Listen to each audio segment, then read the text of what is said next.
আমরা তো বললাম যে আমরা কাজ করব এবং নতুন বাংলাদেশ গড়ব এবং খুব দ্রুত আমরা এগোতে পারবো, সব ঠিক আছে, এগুলো কোনোটাই পেছনে কোনো প্রশ্নবোধক নেই, এগুলো নিশ্চিত একটা বিষয়।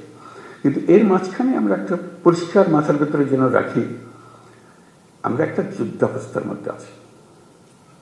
আমরা এই 8ই অগাস্টের পরে ভুলে গেছি যে আর যুদ্ধ নাই, যুদ্ধ শেষ, কথা ঠিক না।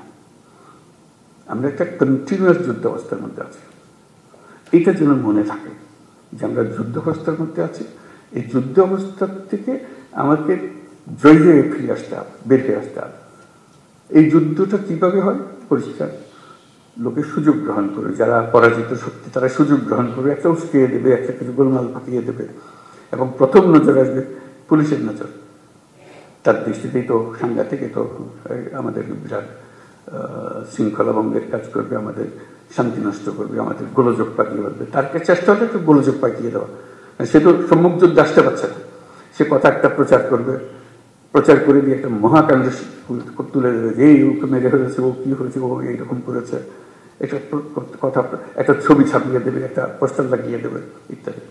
এটা কন্টিনিউয়াসলি চলতে থাকবে, কারণ সেই যুদ্ধ ক্রমাগত তীব্রতর হবে। যতই নির্বাচন কাছে আসবে ততই তীব্রতর হবে, কেন ওই পরিবর্তন হয়ে গেলে আবার তারা মনে করবে যে আমরা আরেকবার পরাজিত হয়ে গেলাম, ওখানে যুদ্ধ পরাজিত হয়ে যায়।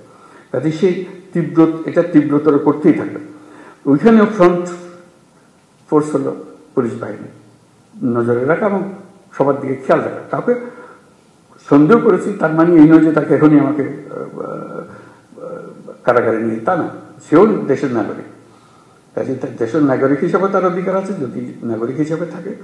আর যদি দোষ করে থাকে তার উপর নজর রাখবে, দোষ করা মাত্র যেন আমি তার ধরে রাখতে পারি, যেটা আমাদের নিরাপত্তা বিঘ্নিত করছে, আমার আইন ভঙ্গ করছে ইত্যাদি ইত্যাদি যেগুলো আছে। কাজে যেটা আমার আন্ডারলাইন করার কথা যে আমরা যুদ্ধাবস্থার মধ্যে আছে, এই যুদ্ধাবস্থা চলতে থাকবে, বিশেষ করে ইন্টেন্সিফাই হবে, ক্রমাগতভাবে এটা ঘনীভূত হবে। এই মেঘ আস্তে আস্তে কালো মেঘ, কাল থেকে আরো প্রচন্ড বেগের মেঘ, ঘূর্ণিঝড় ইত্যাদি হতে থাকবে। আমরা যদি সতর্ক থাকি তাহলে এটাকে আর বাড়ার সুযোগ দেওয়ার দরকার হবে না। এই প্রসঙ্গে দেখা যাবে যে অনেক অপপ্রচার, এগুলো তোমরা পরিচিত, সব অপপ্রচার যে হয়, অপপ্রচারের একটা মহা কারখানা আছে, নিত্য নতুন ভাবে অপপ্রচার হবে, তোমাকেও কনফিউজ করে ফেলবে যে আসল কথা ঠিক বুঝতে পারতেছে না এটা কি হইতেছে। কাজে সেটার থেকে বাঁচে, এই অপপ্রচার থেকে বাঁচে। অপপ্রচারে কোনো একটা সূত্রপাত হলে তোমার এলাকায় যদি হয়, সঙ্গে সঙ্গে এটা রিপোর্ট করা যে এখানে একটা অপপ্রচার চলছে, এটাকে শিগগিরই এটাকে পরিষ্কার করে ফেলতে হবে, লোকে যেন ভুল ধারণার মধ্যে না থাকে। নড়াচড়া ইত্যাদি, কারা এই অপপ্রচার করছে, কারা এই ফ্যাক্টরি বানিয়েছে, কোথায় বানিয়েছে, কারণ তাদের এন্ট্রান্স সর্বত্র, যেহেতু তাদের হাতে বিশাল অঙ্কের টাকা আছে, কি পরিমাণ টাকা আছে সেটা পত্রিকায় তোমরা দেখতেছো।